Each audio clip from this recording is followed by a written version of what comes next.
Camera speed, sound speed. There we go. Okay. Hi, John Clay. Hi. All right. So can you say your name and give us a summary of what you do to start off with? Right.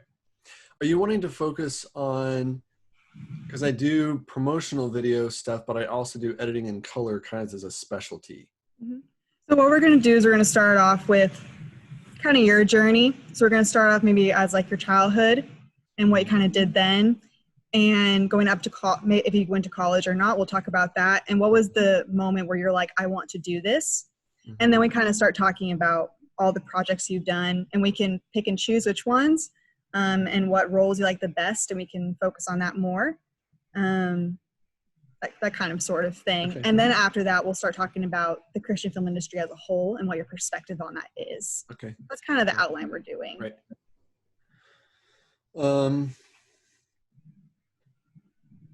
Okay. So what did you say? You want a name and? Yes. Can you say your name and give us a summary of what you do to start off with? Okay. Okay. My name is John Clay Burnett, and I have a business called Real Cast Productions, and we produce promotional media, a lot for Christian organizations and nonprofits. But I also work in the Christian film space, and I'm an editor and colorist. John Clay, kind of tell us about your childhood. Did you do anything with cameras? Did you do anything with computers? Like just kind of give me a feel for what you did as a child. Mm-hmm. Yeah, so growing up, did we do anything with cameras? We didn't even have home video cameras when I was growing up as a kid, okay? So we actually borrowed, some of our earliest home movies are on VHS cameras that we borrowed from friends. So when we did get one, it was like a Hi8, I think, and I made little movies running around the yard. I did Lego movies, but there was no such thing as DSLR back in the day. So it was, instead of stop motion, I say it was more of a stop and go motion. It was like 1 second at a time as opposed to one frame. So I've always loved telling story. Made little skits and plays, got my siblings involved, made puppets, cutouts, all kinds of things. So I've always loved communicating and telling stories, like always.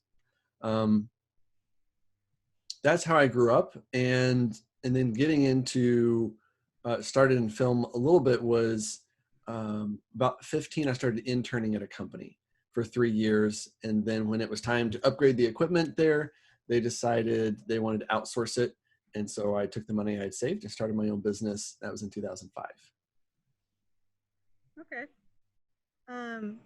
Did you kind of know when you were younger that this is kind of what you wanted to do, or was that later in life, like maybe in your later teens or college age?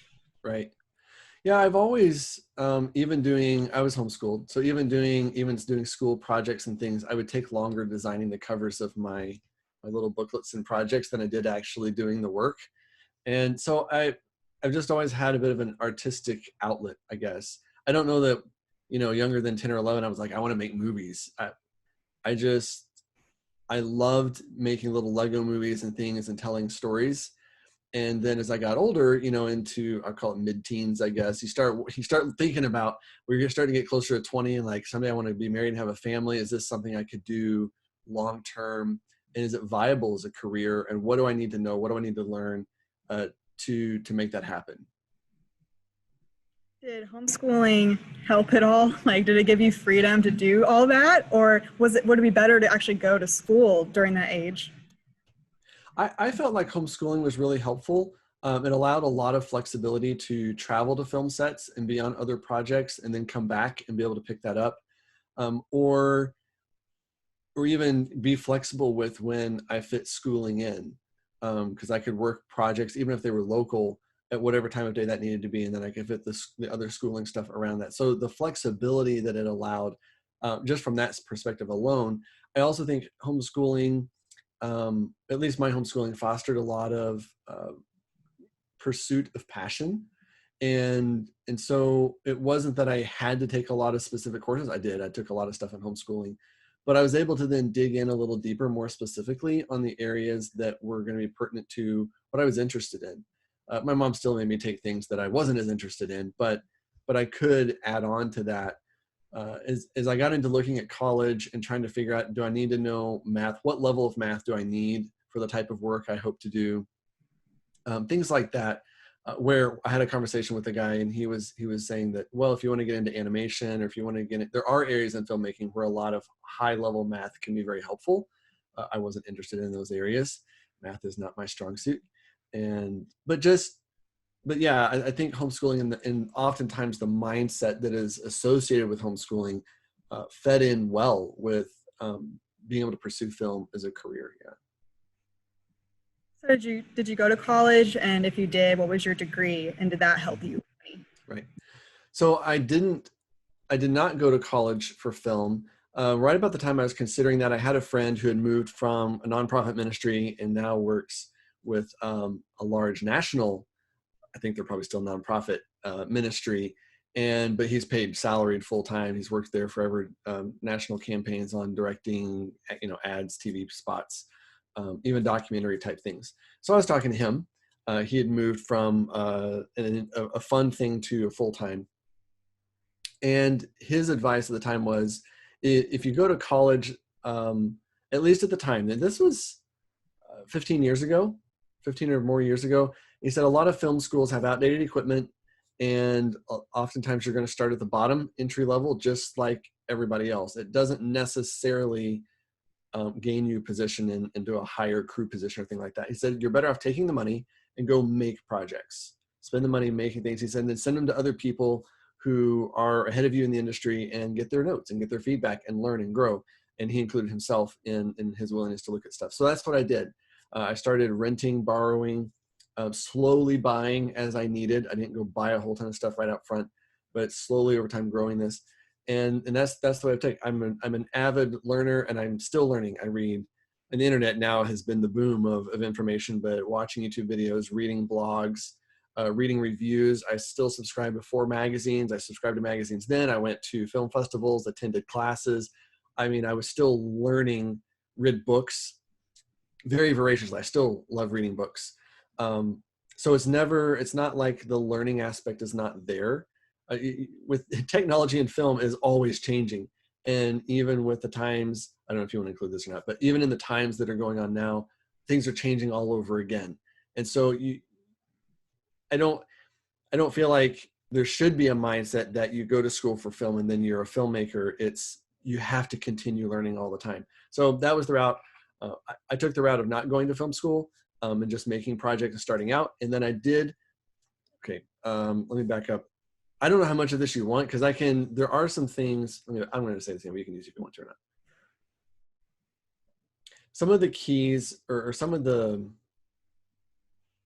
let me see here. Some of the best parts of going to college for film are the connections you make and access to gear that you would have a hard time getting to on your own. A lot of the things have changed now. There's a lot of access through online rental even that's quite affordable. If you want to use gear that's RE, red, anamorphics, like you can still get access to a lot of these things. And I had access to a lot of higher level gear than I could afford at the time when I chose not to go to college. So I was able to utilize those resources and projects that I was working on, but I also had friends in a group that I connected with within 3 hours of where I lived. And every month I was going down and spending time for a couple of days with them. We made a few projects. They were beginner projects, but it was still a team to draw camaraderie, to draw encouragement, to challenge each other. And I do think if someone's having a hard time finding those, college might be a good option for them. But I was able to find those outside of that, and then was able to make projects on my own and spend that money in other ways. So yeah, I opted not to go to college, and it's worked well for me. I've been on sets where other people, I've heard complain about people that go to college. Some other people do go to college. So it really varies and depends on what you're wanting to do, what you're trying to learn, where you're at, the resources you have access to, all these kind of things. It's not a simple answer, but that was the answer for me. Right.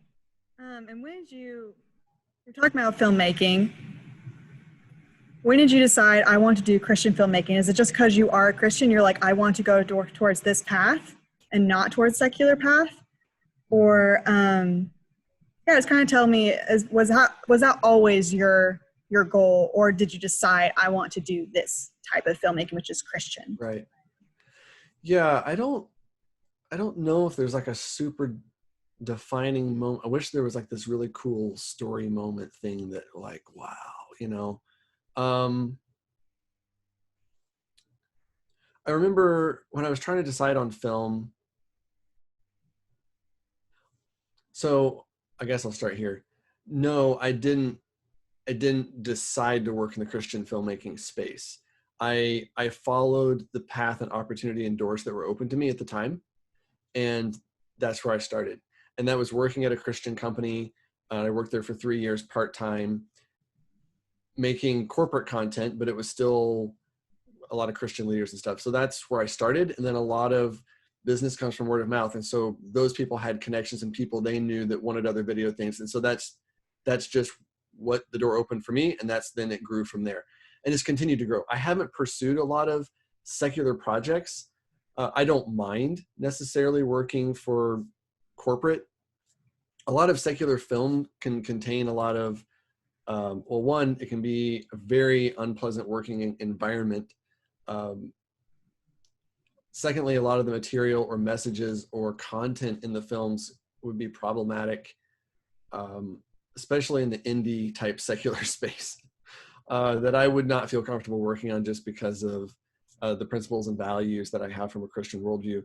So I do value the Christian space. That does not necessarily mean all the sets are easy to work on or the people are always nice and kind. It's an ongoing conversation and growth in a lot of those areas, although it's come a long way. That's just been the doors that have opened and that God has continued to open for me. So I don't want to knock anybody that's taken a different route, but I do have a heart and a passion for helping messages of truth be communicated with excellence. That's like my mission, my life mission statement. That's my business mission statement. If we're going to communicate the gospel in whatever form, strictly, principally, through just decisions, evidenced in the film through the characters that are just representative of Christian worldview, whatever that is, I want to help that be told in a way that captures people's imagination and entertaining in a way to capture their attention.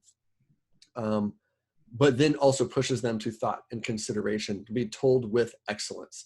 It's a real shame. I remember just looking, this is 20 years ago, seeing Christian film or even anything Christians were putting out. And it was just, Christian film had a really bad rap then.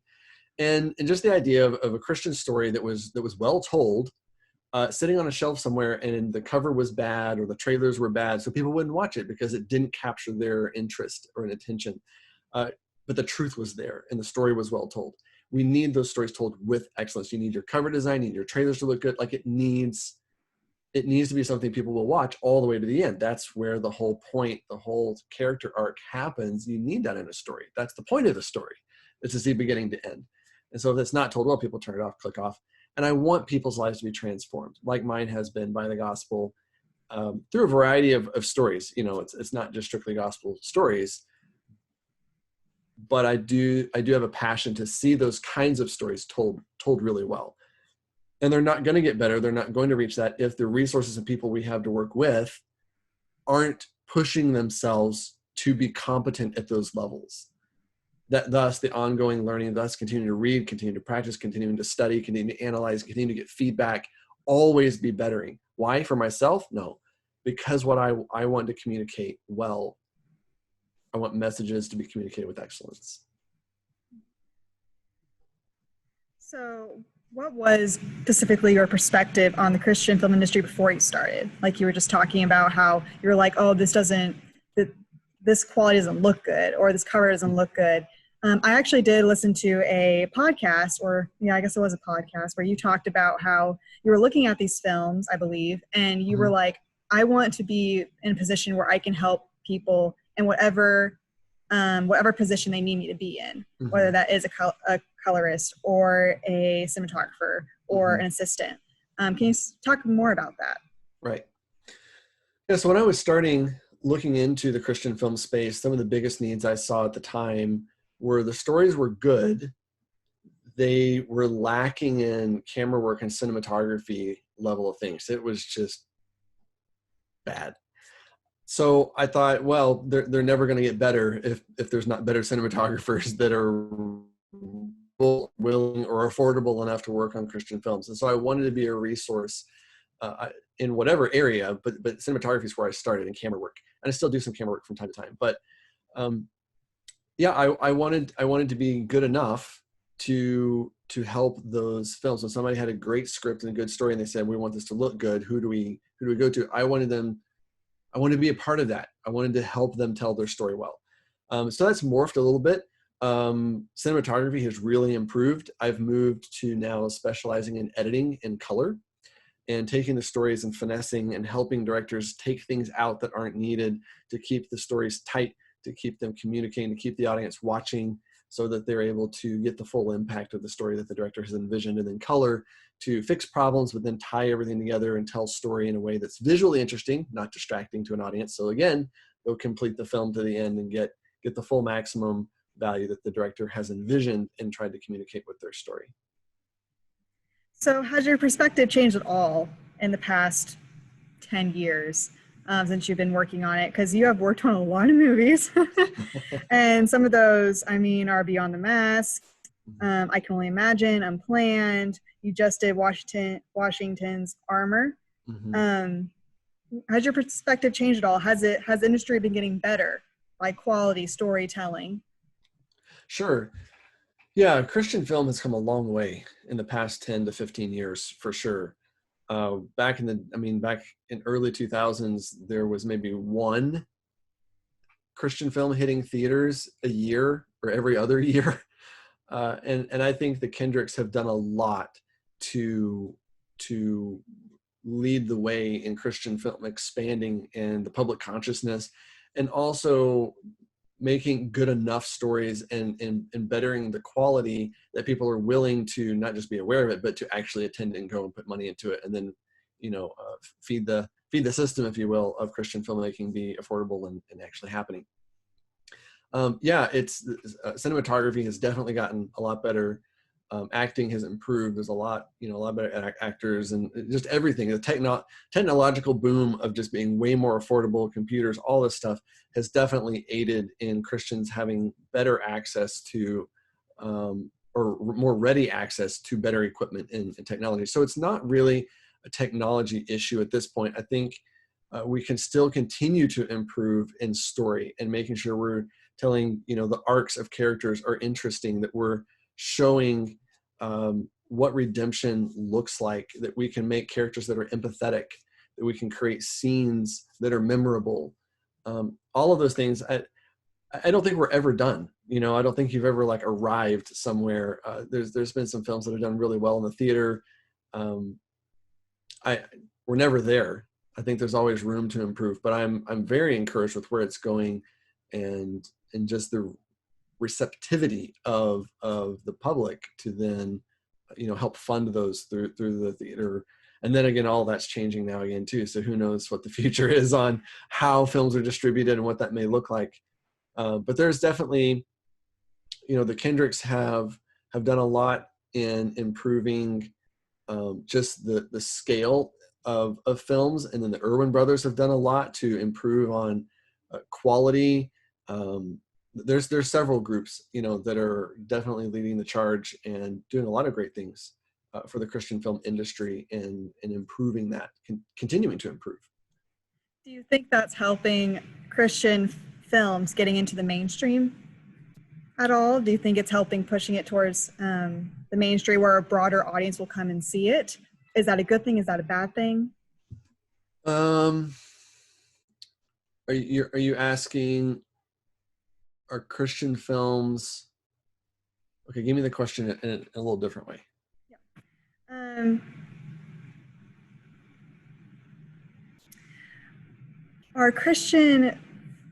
Do you think with where the Christian film industry is going, is it helping Christian films get into the mainstream media more? And is it reaching a broader audience? Mm-hmm.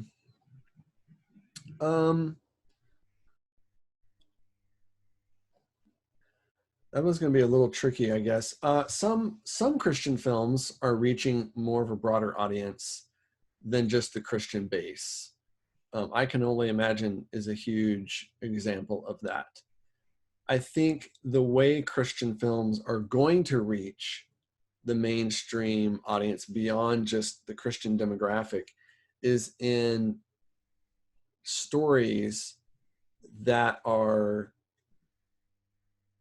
human, in stories that are representative of things that we all can deal with and face. If a story is very churchy or Christianese, and don't get me wrong, I'm not saying that we can't have churches, we can't have Christian language, but if it's, there are different, you have to know your audience.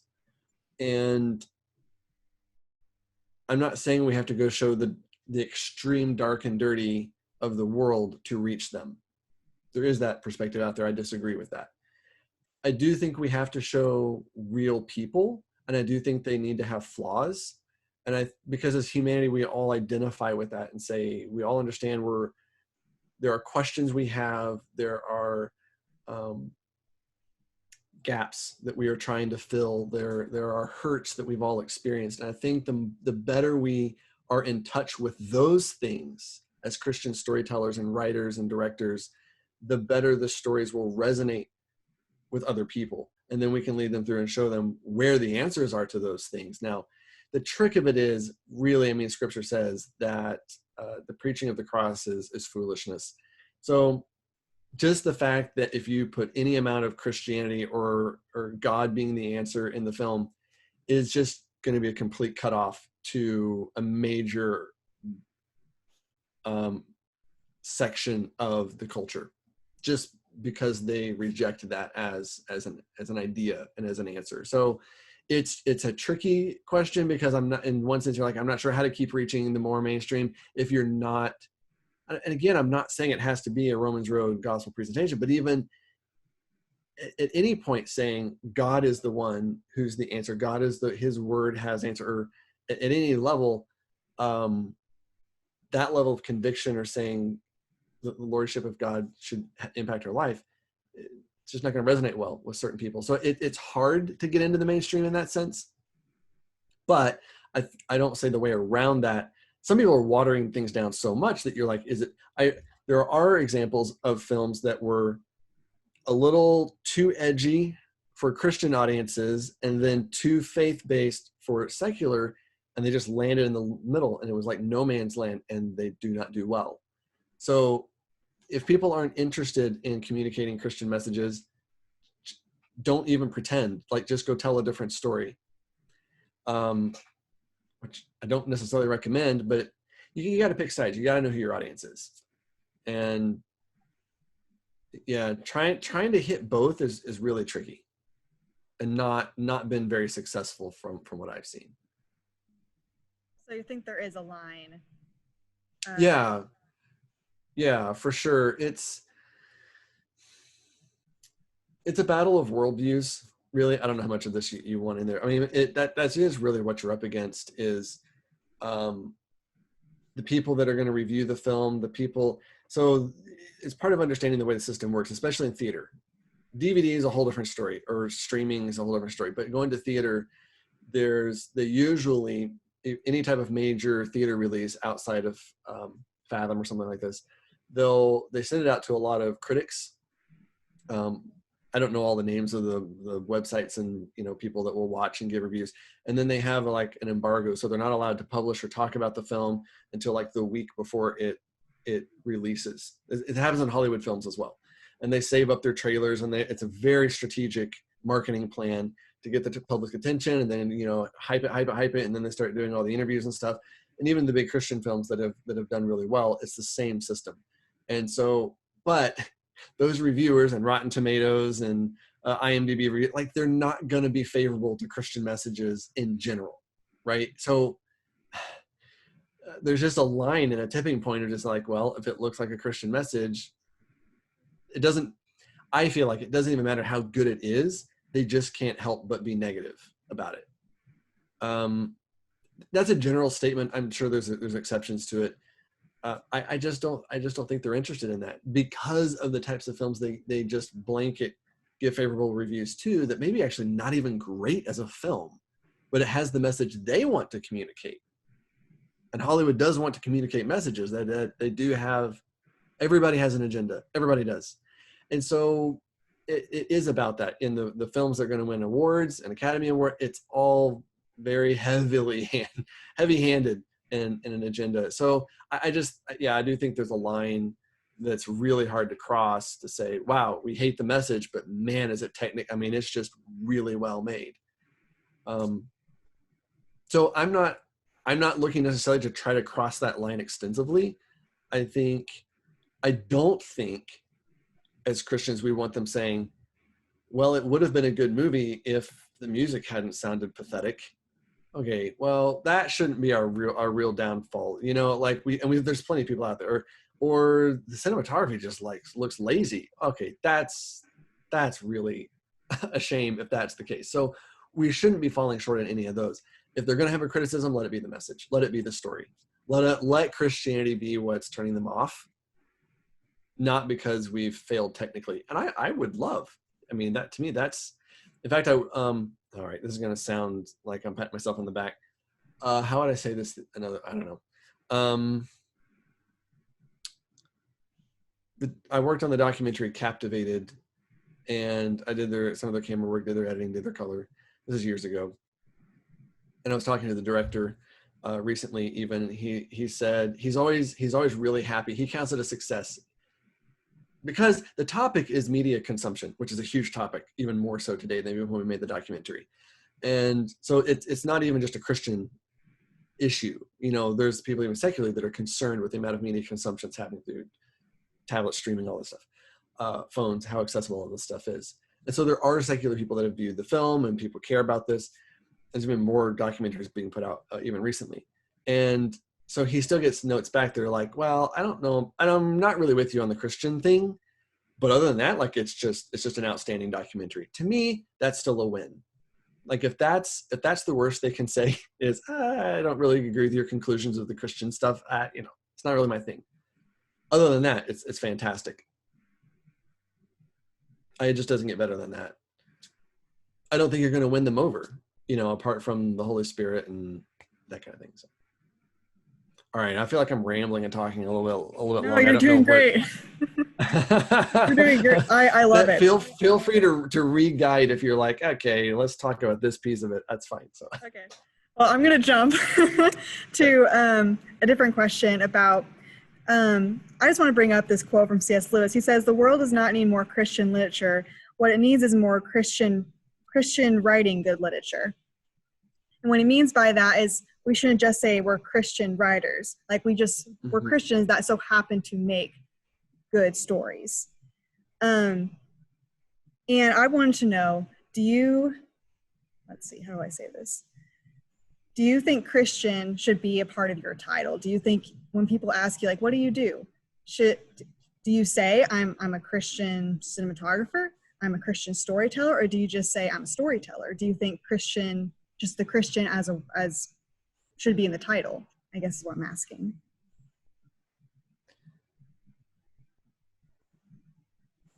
Well, you got a giant can opener with can of worms right there.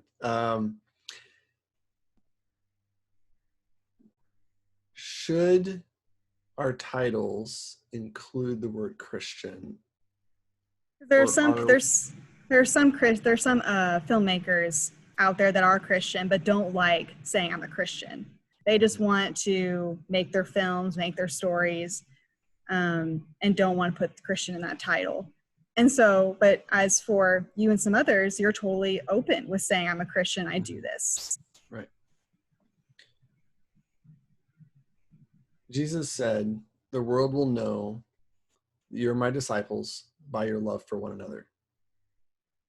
He didn't say, because you go around telling everybody you're a Christian. So on the one hand, just because we say we're Christian doesn't make it better. People say, well, I'm a Christian taxi driver. Okay, why should I then ride in your taxi versus the other guy? Like, what? Your car looks the same. Or I'm a Christian Uber driver, whatever now, right? Or I'm a Christian pizza maker. What does that mean? You put crosses on your pizza? Like, I don't get it. So there is an element where just because we say we're Christian doesn't necessarily make what we do better than everybody else's stuff. You still have to make a really good pizza. And that actually means you shouldn't be cheating people. You should be delivering on time. Like, you should be setting a really good example by your love for one another. One another as Christians, but then Christianity is supposed to impact our life. It should change the way, comparative to the world, the way we interact with other people. We should be above board. We should go beyond the standard of what's right? Because Jesus is our example. So in one sense, yes, that means the guy shouldn't be running red lights as a taxi driver or whatever. It should mean he doesn't cheat the people. It means he should be kind. He's not swearing up a storm. So if he says I'm a Christian, there are things that should imply then. If you're a Christian cinematographer, I would imply certain things, hopefully, about you than if you don't tell me that. It's more about a worldview and a way you live your life. It doesn't necessarily make you a better cinematographer than the other guy who's not. I mean, obviously, we've got very competent people living on the coasts and who don't claim Christianity. And I'm not saying there's not in other places. Okay, don't run with all those things there. But so yes, while we should be Christians doing our crafts really well, I don't think we need to shy away from saying we are a Christian. Being a Christian should impact the types of stories we tell and the way we tell them. So yes, I'm very familiar with the whole arguments and debates that people stay up all night discussing. I don't have a problem saying I'm a Christian filmmaker. On one hand, that could mean I predominantly work in Christian films. And some people don't like that because they mean, well, why don't you just make good films and let the, because nobody does that. Nobody does that. Everybody, there's no such thing as a film without a message. There's not, ever. So it's a little bit of a double speak when people want to say, well, I'm not a Christian filmmaker. I'm just a filmmaker who happens to be a Christian. Nonsense. You absolutely are. You're communicating something. You are perpetuating a worldview.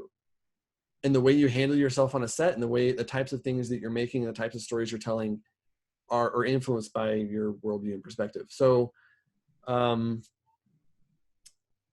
yeah, I think it matters a lot. I don't think we should be ashamed of the gospel. I also don't think that means it has to be in a gospel message in every single film. The funny thing is, I've seen some films that are some of my favorite films, and I would call them Christian films because they do perpetuate a Christian worldview, but there's no gospel scene. And then a lot of the people, Christian filmmakers, look at it and say, well, I don't know, I just feel a little off about the film. It just doesn't seem, there's not a lot of a message to it. I'm like, the message is completely there. It says, here's a person, here's the problem they're facing, and they found it in God, in Scripture, and they're looking there for the answers. Are they saved? Every story is going to be different and will require different things. But I don't, how do I get myself in a lot of, okay, let me, here,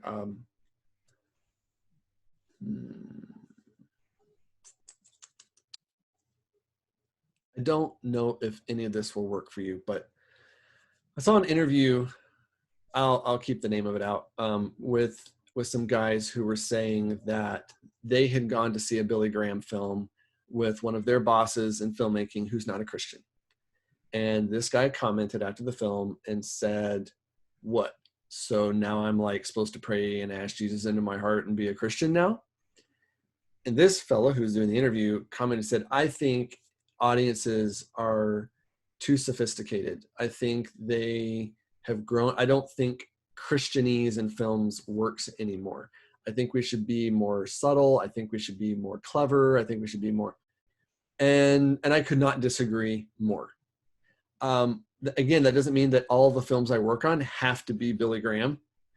He very definitely has an audience. He definitely has a way he's communicating, or at least they did, the films they made, and they can make them that way. I don't disagree, but the cynicism that this fellow's comment of what, I'm supposed to be a Christian now, maybe not for him. Maybe that wasn't the moment God chose to use. Does that mean that guy should never have made the film like that? No. But you don't know that that wasn't a seed planted in this guy's heart and mind, that years later there's watering and there's someday a harvest. I don't know those things, right? And so I think we can kind of harden a little bit to say, oh, you know, we're better than this. We're better than putting the gospel in our movies. I just don't see that in the Gospels. I don't see that heart and perspective in the Bible. I don't think there's any problem with saying my hope is in Jesus Christ, and this is where I find hope in life, period. I've even made films myself that don't have the gospel. They're little short films and things, but are they representative of hope? Are they representative of the values found in Christianity? Now, ultimately, I think it's helpful to say that Christianity is part of that solution, but with every single project, we shouldn't be making things as Christians that are antithetical to the Bible. That's for sure.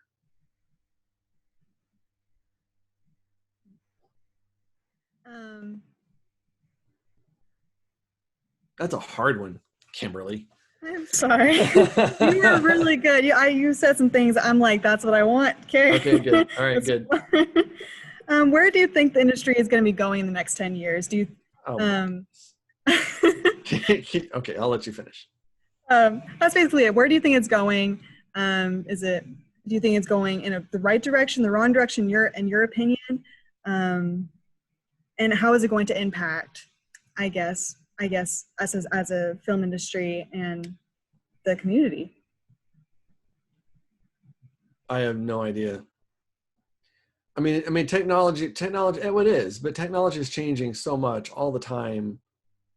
I have no idea where it's going in 10 years. Like, I couldn't have told you in the past 5 years what's going on. You've got The Chosen as a TV show now is a massive following.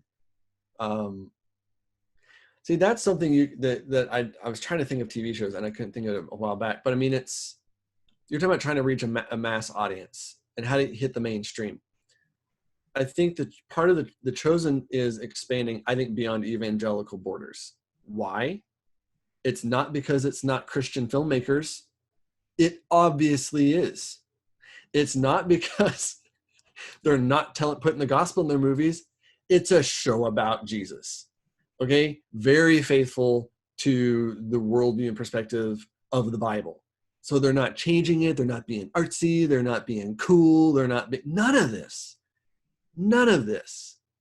Why? Why is it so successful? Because they are showing the heart of Christ and real human people, same as you and I. The disciples were not that different. And the people that Jesus came to live among, we resonate and can identify with those heart issues and problems. And then to see Jesus step in and make the difference. That is the good news. And that's one reason why I'm a huge fan of The Chosen TV show. And I think that's why they're doing really well. COVID lockdown helped them out too, with everybody being stuck and desperate to watch stuff and people discovering it. But you can't force people to fund your next project just on discovery alone. Like, people are legitimately connecting and being moved to be involved. And it's powerful. Where is it going? I have no idea. What he's doing has never been done before. I don't even think Hollywood's done it before. So there's no way to know what doors God can open with your project, with other projects. So you think God is always on the move, basically. Oh. He's always working. He's always... It's sure. There's always new things to learn. There's always new things to try. There's not always necessarily new stories to tell. I'm not going to get into that. I shouldn't have said that. That's a whole different discussion.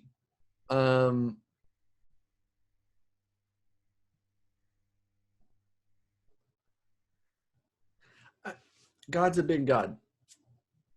And he rightfully, justly desires to glorify himself. And the people that he chooses to work through will always surprise us. The projects are not always going to be what we thought we were pursuing. That doesn't mean we don't want to do them. I'm just saying it's often the unexpected. The way he blesses and not which ones succeed, but the way he loves doing things in a way that we can only point back to him and say, yeah, it definitely wasn't what I did. I worked hard, but it only really gelled and came together with success because of what God allowed to do and open doors beyond what I could do. He loves that. And the methods he uses, oh, that's endless.